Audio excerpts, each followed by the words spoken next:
ভালোবাসা দিবসে যুগলদের মনের উচ্ছ্বাসকে বাড়িয়ে দেবে কয়েক গুণ। শুধু তরুণ তরুণী নয়, নানা বয়সের মানুষই ভালোবাসার এই দিনে একসঙ্গে সময় কাটান। এক্ষেত্রে পিছিয়ে নেই তারকারা। অভিনয় কিংবা গানে বিশেষ কিছু নিয়ে দর্শকের সামনে হাজির হন তারা।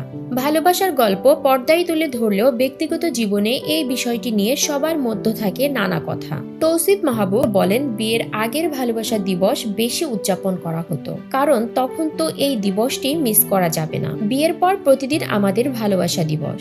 এই দিবসে আমাদের নানা ধরনের পাগলামি আমার প্রাক্তন প্রেমিকা অর্থাৎ বর্তমানে যে আমার স্ত্রী তার কাছ থেকেই পেয়ে আসছি। সেই গল্প বলে শেষ করা যাবে না। ভালোবাসার মাসেই বিয়ে করেছেন তৌসিফ মাহবুব। 2018 সালে 9 ফেব্রুয়ারি ভালোবেসে বিয়ে করে জান্নাতুল ফেরদৌস জারাকে। গেল 9 ফেব্রুয়ারি ছিল তাদের বিবাহ বার্ষিকী। এদিন তৌসিফ বলেন, 4 বছরের প্রেম, এরপর 7 বছরের বিবাহিত জীবন। বাকি জীবনে এবং পরকালেও শুধু তোমাকে চাই প্রিয়।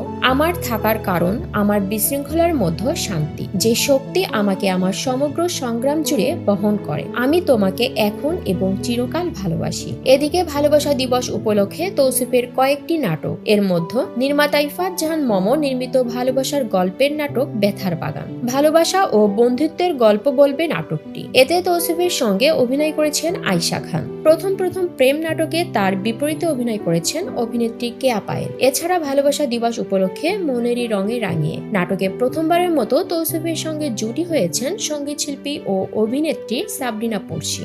2010 সালে মিডিয়াতে এলেও 2013 সালে ভালোবাসা দিবসের নাটক অল টাইম দৌড়ের ওপরে অভিনয় করে আলোচনায় উঠে আসেন তৌসিফ। বর্তমানে নাটক ও বিজ্ঞাপনের দুই মাধ্যমেই তিনি অভিনয় করেন।